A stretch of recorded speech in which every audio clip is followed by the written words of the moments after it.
సాయిరాం ఓం శ్రీ సాయిరాం తపోవనము భగవాన్ శ్రీ సత్యసాయి సచ్చరిత్ర నిత్య పారాయణ గ్రంథము 17వ అధ్యాయము మానవ సేవయే మాధవ సేవ. మానవ సేవయే మాధవ సేవ, దీనికి మించినదే లేదు. ఇందులో 4 టాపిక్స్. సాయి పడేవాడే సాయికి ఇష్టడు. నెంబర్ 2 హనుమ విభీషణముల సంభాషణము. నెంబర్ 3 సేవ పరమ పదమునకు మార్గము. నెంబర్ 4 జీవితాంతము ఆధ్యాత్మిక వాసనతో ఉండండి. స్వామి 60వ జన్మదినోత్సవాలు ఘనంగా చేయాలని ప్రజలందరూ ఉవ్విళ్ళూరుతున్నారు.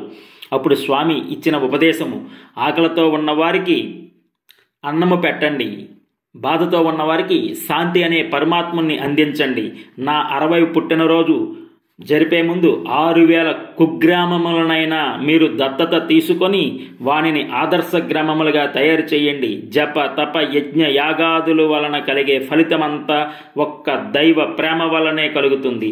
ఆ దైవ ప్రేమ సాధించడానికి సేవను మించినది లేదు. నా ప్రేమతత్వాన్ని మీరు అర్థం చేసుకోవాలి. సాయి ఏమి చేసినా, ఏమి తలచినా, ఏమి చెప్పినా, ఏమి చూసినా మీ నిమిత్తమే గాని సాయి నిమిత్తం కానే కాదు. మీ ఆనందమే నా ఆనందము. ఏది చేసినప్పటికీ సమాజము కోసమే. ఇప్పటి వరకు నేను ఒక్క నయా పైసా కూడా ఖర్చు పెట్టి ఒక చొక్కా కూడా కుట్టించుకోలేదు. భక్తులిచ్చినవే ధరిస్తున్నాను. ఈనాడు ఈ వస్త్రము విద్యార్థి రాధాకృష్ణ ఇవ్వగా వేసుకున్నాను. ఈనాటి వరకు నాకు ఇది కావాలి అది కావాలి అనే సంకల్పము నాలో ఎప్పుడూ లేదు, రాదు, రాబోదు. ఏ సంకల్పము వచ్చిన జగత్ కళ్యాణము కోసమే, ఏ సంకల్పము వచ్చిన జగత్ కళ్యాణము కోసమే, ఏ సంకల్పము వచ్చిన జగత్ కళ్యాణము కోసమే. మీ కార్యక్రమాలలో ఉత్సాహాన్ని పెంచుకొని లోకసేవ నిమిత్తమై మీరు కంకణము కట్టుకోవాలి. ముఖ్యంగా మీరు స్వామి కార్యక్రమాలను పట్టణములలో కాకుండా పల్లెలలో చేయండి. మీ కార్యక్రమాలలో ఖర్చును తగ్గించుకొని పల్లెల వారికి అనుకూలముగా అందించడానికి ఖర్చు పెట్టండి. ప్రతి పల్లెకు కూడా ఈ విధమైన అనుకూలము చేసినప్పుడు అందరికీ భారతీయ తత్వాన్ని, భారతీయ సంస్కృతిని అందించడానికి అవకాశం ఏర్పడుతుంది. దివ్యాత్మ స్వరూపులారా, మీ కంటికి కనిపించకపోవచ్చు, కానీ నాకు అన్ని దృశ్యములు కనిపిస్తున్నాయి. స్వామి తత్వమును ఈనాడు గుర్తించుకోలేని వ్యక్తులు మున్ముందు కన్నీళ్లతో స్వామి తత్వమును అనుభవించవలసి వస్తుంది. స్వామి తత్వము అతి శీఘ్రములోనే జగద్వ్యాప్తి అవుతుంది. కనుక మీరు స్వామి తత్వాన్ని చక్కగా గుర్తించి స్వామి ఆశయాలను ఆచరణలో పెట్టడానికి ముందుకు రండి. సరియైన సేవా కార్యాలలో జీవితాన్ని సార్థకం చేసుకోండి. బాబా దివ్యవాక్కులు లక్షలాది భక్తజనుల హృదయాలను క్షాళనం చేస్తున్నాయి. ఫలితంగా ఎందరో ఆధ్యాత్మిక సామ్రాజ్యంలోకి ప్రవేశించి తమ జీవితాలను సార్థకం చేసుకొని ఉన్నారు. నెంబర్ 2 నీవు 1 అడుగు వేస్తే నీకోసం 100 అడుగులు వేస్తాను. బోస్నియా ప్రాంతంపై రష్యన్ ప్రభుత్వపు మిలిటరీ జవాన్లు దాడి చేసిన కారణంగా బోస్నియాలోని బాబా భక్తురాలు ఒక ఆమె ఆ శరణార్థులకు ఏదైనా సేవ చేయటం తన ధర్మమని భావించింది. ఒకనాడు ఒక వ్యాన్లో రొట్టెలు, బిస్కెట్ ప్యాకెట్లు బుట్టల నిండా తీసుకొని చాలా దూరం ప్రయాణం చేసి వెళ్ళి వారందరికీ పంచిపెట్టింది. ఆ తర్వాత ఒక్కొక్కరికి ఒక్కొక్క విభూతి పొట్లంతో పాటు స్వామి ఫోటో కూడా అందించింది. వారంతా ఆ రొట్టెలు బిస్కెట్లు తింటూ ఆ ఫోటోలను చూస్తూ వారిలో వారు మాట్లాడుకుంటున్నారు. ఆ మాటలు డ్రైవరు విన్నాడు. ఏమని మాట్లాడుకుంటున్నారంటే, ఈ ఫోటోలో ఉన్న ఆయన రోజూ ఇక్కడికి వచ్చి మాకు రొట్టెలు బిస్కెట్లు ఇచ్చి వెళుతుంటారు, ఈవేళ ఈయన ఈమెకిచ్చి పంపారన్నమాట అని వారు అనుకుంటున్నట్లుగా డ్రైవర్ విని అది ఆమెతో చెప్పాడు. ఎంత ఆశ్చర్యం చూడండి. మనం మంచి పని చేయటానికి 1 అడుగు ముందుకు వేస్తే స్వామి మనకంటా ముందే ఉంటారు అని చెప్పింది. నెక్స్ట్ హనుమ విభీషణుల సంభాషణము. ఒకనాడు విభీషణుడు చాలా బాధపడుతూ హనుమంతుని చేరి, హనుమంత, ఎంత అదృష్టవంతుడు పోయి నీవు నిత్యము రామనామస్మరణ చేస్తూ రామానుగ్రహాన్ని చక్కగా పొందావు. నేను ఎంత కాలం నుండో రామనామాన్ని స్మరిస్తున్నాను, కానీ రామదర్శనం నాకు ప్రాప్తించటం లేదని పలికాడు. ఆ మాటలు వినగానే హనుమంతుడు, విభీషణ, నీవు రామనామాన్ని స్మరిస్తున్నావే కానీ రామకార్యంలో ఏమైనా పాల్గొంటున్నావా? రామకార్యంలో పాల్గొనకపోతే రామానుగ్రహం నీకు ఎలా లభిస్తుంది? సీతాదేవి లంకలో ప్రవేశించి 10 నెలలయ్యింది.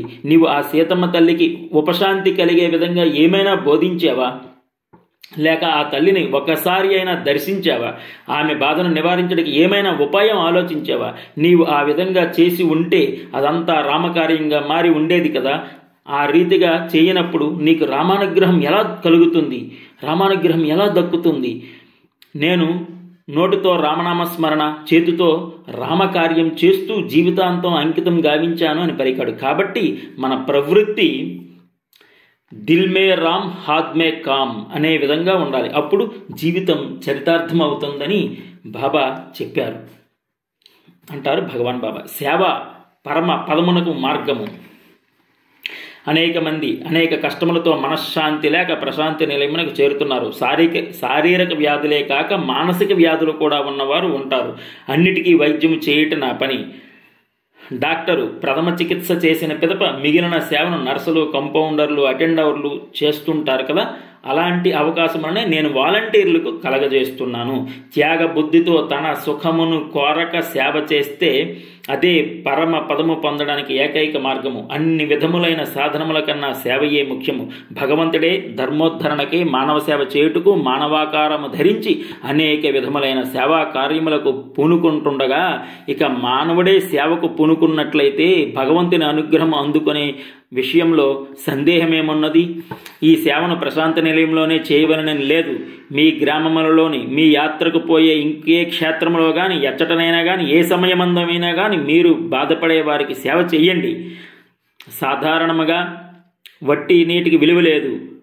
అయితే అదే నీటిని పాలలో కలిపితే ఆ నీటికి కూడా విలువ కలుగుతుంది. అట్లనే చిన్న సేవా కైంకర్యమును స్వామి చేసే పవిత్ర కార్యములో కలిపితే దానికి కూడా ఎక్కువ సార్థకత చేకూరుతుంది. ఒకరోజు శ్రీకృష్ణుడు సూరదాసును నీకేమి కావాలని అడిగాడు. పోని నాకు దాసుడు అవుతావా అని ప్రశ్నించాడు. అప్పుడు సూరదాసు, కృష్ణ, నీకు దాసుడినైతే నాకు అహంభావం రావచ్చు. నీకు దాసుడినై నేను చేసే సేవ మాత్రం ఏమున్నది? నీకు సేవ చేయడానికి భక్తి, శక్తి, సామర్థ్యములు, సదుపాయములు గల జనులు కావలసినంత మంది ఉన్నారు. అయితే ఏ గతి లేని సేవలు కావలసిన నీ దాసులు వారికి దాసునుగా సేవ చేసే భాగ్యం నాకు ప్రసాదించు. నీకు ఎవరైతే సేవలు చేస్తారో ఆ సేవలు చేసే వరకు నేను సేవ చేయాలి. ఆ విధంగా కోరుకున్నాడు. మీ సేవాభావము కూడా అంత పవిత్రముగా, అంత స్వార్థరహితముగా ఉండాలి. మీరు నన్ను సంతోషింపజేసి నన్ను తృప్తిపరిచారంటే సమస్త జీవులలోనూ నన్ను దర్శిస్తూ నన్ను సేవించి పూజించినట్లే సమస్త ప్రాణికోటిని సేవించి అదే సరి అయిన ఆరాధనా విధానము, అదే నా దరికి మిమ్మల్ని చేర్చే పూజా విధానము అని బాబా తెలిపారు. నెక్స్ట్ నంబర్ 4, జీవితాంతము ఆధ్యాత్మిక వాసనతో ఉండండి. కొడైకెనాల్లో ఒకసారి భగవాన్ బాబా విద్యార్థులకు చమత్కారంగా సుందరంగా ఒక కథ చెప్పారు. అది ఏమిటంటే, ఒకసారి భూలోకంలో ఉన్న కూరగాయలన్నీ తమలో తాము పోటీపడి ఎవరు గొప్ప అని తేల్చుకుందాం, వాదించుకోవడం, పొట్లాడుకుంటడం ఆరంభించాయి. చివరకు అవి నిర్ణయం చేసుకునలేక బ్రహ్మ, విష్ణు, మహేశ్వరుల దగ్గరికి వచ్చి నిర్ణయం చేయమని ప్రార్థించాయి. సరే, వాటి ప్రార్థనను ఆలకించి ముగ్గురు భూమి మీదకి వచ్చారు. కూరగాయలన్నింటినీ పరీక్షించారు. చివరికి ఒకదానిని అన్నిటికంటే ఉత్తమమైన దానిగా నిర్ణయం చేశారు. అదే ఉల్లిపాయ. మిగిలిన కూరగాయలన్నీ ఆశ్చర్యపోయాయి. తమందరికీ ఎన్నో మంచి గుణాలుండగా వారు ఉల్లిపాయను ఎలా ఉత్తమంగా నిర్ణయించారో అనుకున్నాయి. అప్పుడు బ్రహ్మ, విష్ణు, మహేశ్వరులు చెప్పారు, మీకందరికీ చాలా మంచి గుణాలు ఉన్నప్పటికీ ఉల్లిపాయకి మీకంటే ఒక గుణం అధికంగా ఉంది. తన జీవితాంతము ఒకే వాసనను కలిగి ఉండటం అనేది ఆ గుణం. అందుకనే ఉల్లిపాయను ఉత్తమంగా నిర్ణయించాము. ఉల్లిపాయ వలనే మీరు కూడా సుఖాలలోనూ కష్టాలలోనూ భగవంతుని మీద భక్తి అనే గుణాన్ని విడువకుండా ఉండండి అన్నారు. కూరగాయలన్నీ వారు చేసిన నిర్ణయానికి అంగీకరించాయి. బ్రహ్మదేవుడు తన చేత్తో గడ్డం సవరించుకుంటూ ఉల్లిపాయతో, నీవు భూమి మీద ఉన్నంతకాలం నా వలనే గడ్డంతో ఉండే విధంగా నిన్ను ఆశీర్వదిస్తున్నాను అన్నాడు. జాగ్రత్తగా చూస్తే ఉల్లిపాయకి సన్నని గడ్డం ఉండటం మనకి కనిపిస్తుంది. విష్ణువు ఉల్లిపాయని దీవిస్తూ, నిన్ను నిలువుగా కోస్తే శంఖం కనిపిస్తుంది, అడ్డంగా కోస్తే చక్రం కనిపిస్తుంది, నేను నీకు ఈ వరం ఇస్తున్నాను అన్నాడు. కోసి చూడండి తెలుస్తుంది. శివుడు ఉల్లిపాయతో, నేను నీకు ఒక అభయం ఇస్తున్నాను, ఎవరైనా నీకు అపకారం చేస్తే వాళ్ళ కంటి వెంట నీళ్లు వస్తాయి అన్నాడు. అది అందరికీ అనుభవంలో ఉన్నదే. స్వామి చెప్పిన కథలో భగవంతుని మీద నిశ్చలమైన భక్తి గలవాడే ఉత్తముడు. అతడు సాధు పురుషుడిగా ఉంటాడు. అతనికి భగవంతుని అనుగ్రహ చిహ్నాలు ఏర్పడతాయి. అతనికి ఎవ్వరూ అపకారం చెయ్యలేరు అని పరమార్థం.